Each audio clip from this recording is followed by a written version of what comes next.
that it is always going to be extremely, and I mean extremely difficult to get to a higher state of consciousness if you are in survival mode. Hey y'all, welcome or welcome back to my channel. It is your girl Norma Darling, and I'm coming to you guys with another video. Yes, I'm holding my mic on a Q-tip. Get with the program. So in today's video, we're going to be talking about how to tap into a higher state of consciousness. If you didn't know, on this channel we talk all things self-care, self-love, self-improvement. So if you are new here, go ahead and hit that subscribe button so you can tap into this amazing community of individuals looking to grow and be the best versions of themselves. So we're going to be talking about reaching a higher state of consciousness, okay? And now I want you guys to understand that consciousness basically means your ability to fully tap in, understand yourself, and perceive things outside of you, and have a greater amount of introspection about yourself. And of course, there are different levels. Some people are here, some people are here, some people are here, some people are all the way down here, and some people are all the way up there, right? So it's all about understanding who you are, how to navigate, and all that. So let's see what Google has to say about what is consciousness. So when I go on Google, I see that in psychology, my fave, consciousness refers to an individual's subjective awareness of their own thoughts, feelings, sensations, and surroundings. It's essentially the state of being aware of oneself in the world. This awareness is not static. It fluctuates and changes throughout the day, encompassing different levels of alertness and attention. And today we're going to be talking about getting to a higher state of consciousness, okay?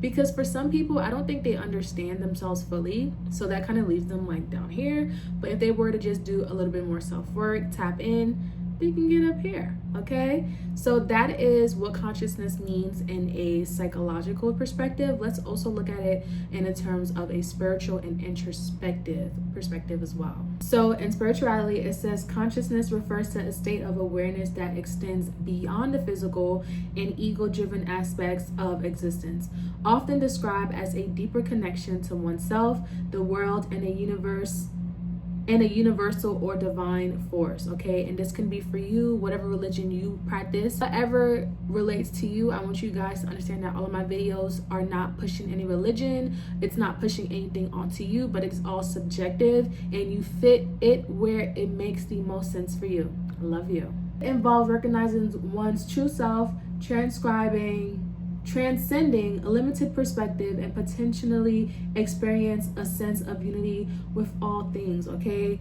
And what does it mean basically? So what does it mean basically? Self-realization beyond the physical, okay? Getting rid of that ego, because you don't need it where you're going. Expanded awareness and being connected to the divine. Inner peace and transformation, okay? Because if you are in the same place you were last year, you are doing something wrong. I really enjoy getting a perspective on just like Google and like seeing different point of views and then talking through my notes.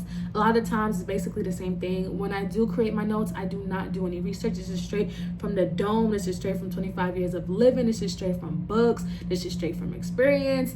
And my notes be correlating to what Google says, which is insane. So it kind of goes to show your girl is on it. So clock it and go ahead and hit that subscribe button if you haven't, so you can keep getting more gems. So the first thing I want you guys to understand that it is always going to be extremely, and I mean extremely difficult to get to a higher state of consciousness if you are in survival mode. And what is survival mode, okay? It can look different for each and every one. I once was in survival mode as well, and I was not at the state of consciousness that I needed to be at because I was focused on surviving, right? So survival mode can look different for different people. You can be in survival mode if you're in a job that you hate and it drains all the life out of you and you don't get paid much. Then my friend, you are in survival mode, okay? You can be in survival mode if you are in a group of friends that you don't really like, but because you see them every day, these are your friends. You, my friend, you are in survival mode. You can be in a relationship or abusive household, then my friend, you are in survival mode. Basically, being in survival mode is being in any type of situation, place, or area where you do not fit, where you feel like you do not belong, where you feel like you need to leave, and you do not feel safe enough to rest. Take a deep breath and sit back. Then you are in survival mode. Being in survival mode affects different components of your life, okay? One of the ways it affects you is mentally. You'll have a hard time remembering things. You won't be able to be in the moment, be intentional, or just be a happy and good person. It's going to be extremely difficult.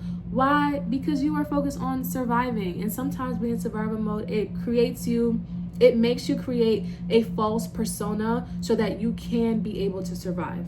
It is extremely important for you to understand whether or not if you are in survival mode or if you are not. If you are in survival mode, there are a few things that you can do to get out of survival mode.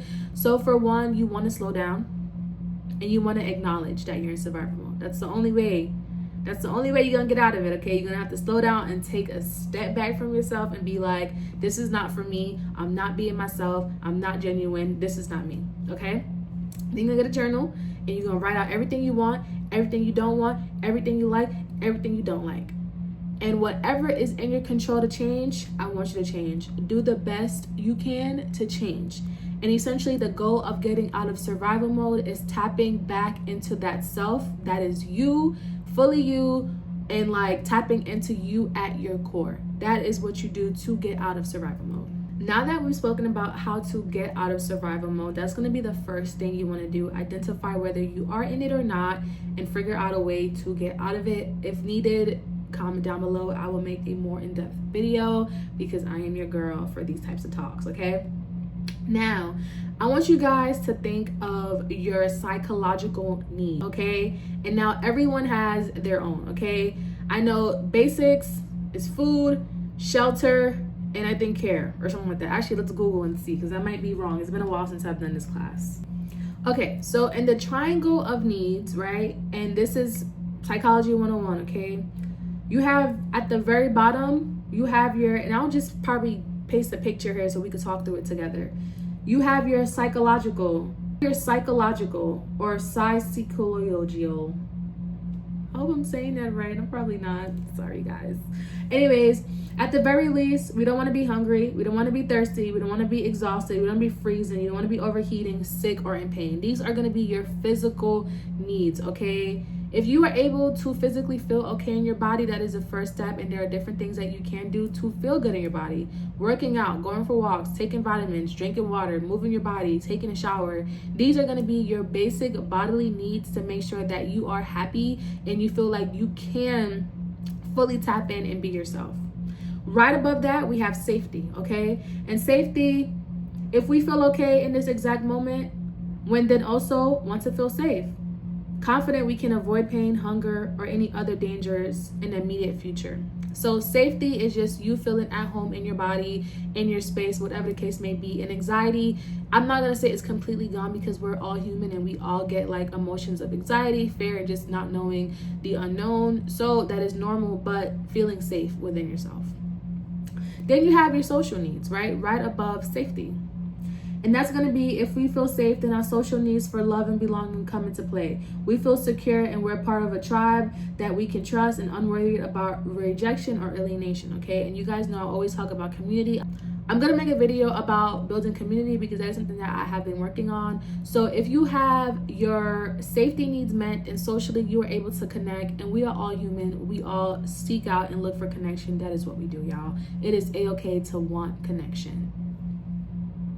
And then we have self-esteem, okay? So once we're secure in our social needs, our primary desires for status and self-esteem come into play. We want to feel not only part of a group, but an admired and respected part, okay? So self-esteem, you can either get that from yourself or you can get that from groups. I say if you're getting that from a group, make sure it is reliable and it is not something that you are using to base your personality on, because people come and go, and if they go, will you still be yourself, okay? If you say yes, go for it. If you say no, learn how to do that for yourself. And then you have self-actualization, which is basically you tap into a higher consciousness, right? And this is finally, now our core needs are met, we're able to pursue our deepest desire for self-actualization, to become the most complete and authentic versions of self with the fundamental, you guys, I talk so fast. I need to slow down. Okay, hold on. With the fundamentals taken care of, we're free to act as we choose, align with our values and higher purpose. And that is what we want to reach, is the highest self-consciousness. And that is something that is definitely doable. This is actually the Maslow hierarchy of needs. And I remember learning this when I was 20. And now I'm 25, making videos about it. I love psychology, guys. I really, really do. So now that we have the general understanding of the needs, right? We went through our physical needs, our safety, social, self-esteem, and self-realization, which is where you will also be tapping into that higher consciousness. So with that being said, I want you guys to find out where you are in your life. Are you stuck at social? Are you stuck at basic needs? Are you stuck at wherever you're stuck at? I want you to understand acknowledgement. One of the main important things when it comes to tapping into a higher level or a higher state of self-consciousness is to understand yourself, is to be real with yourself, and is to have a certain level of accountability to know, okay, I'm wrong, I'm right, okay? I don't want to talk about body weight and stuff like that, but we have to. For example, I think it's very common for people to say something like, I'm big boned, therefore I will never lose weight.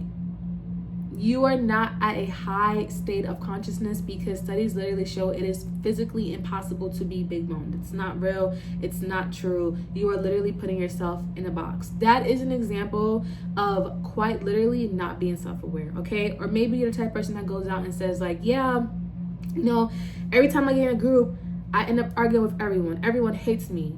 And it's like, you cannot accept the fact that maybe you don't have the best social skills, or maybe you don't have the best people skills, and maybe that's something that you do need to work on. You know what I mean? So that is why it's important for you to be at a higher state of consciousness so you can come to these self-realizations and you can become the best version of yourself possible. So I wrote this line down specifically, and I think it's very interesting. And I said, when you're not in a high state of consciousness, you're very animal-like. Similar to how animals operate, you act like that. You do not have a thought and you just act, and maybe you might, hopefully reflect later, okay? Animals, yes, animals have some type of consciousness, but not to the point where they are actually self-realized the way humans are. So when you are someone who is a little bit lower conscious, or you're in a lower state of consciousness, you might do things that you regret, or you might not think through things, or you might just be doing things because you need a way to survive. You're in survival mode, you're cold, you're hungry, whatever the case may be, right?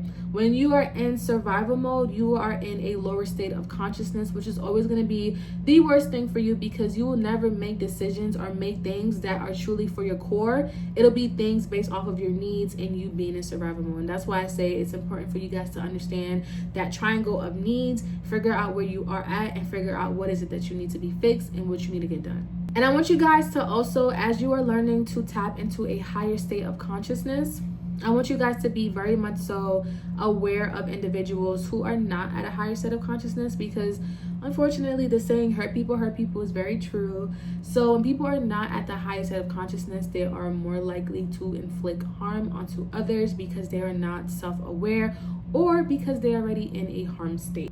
As humans, we can only give what we receive. We can only give what we have. And if all you have is a pocket full of hate, you're gonna be spreading a pocket full of hate. And if all you got is a pocket full of sunshine, guess what? Everyone's gonna get a little bit of sunshine and their day's gonna be a little bit brighter. And guys, this is a short video, honestly. I've been filming all day today, so this is a short video, but I can always go into depth, right?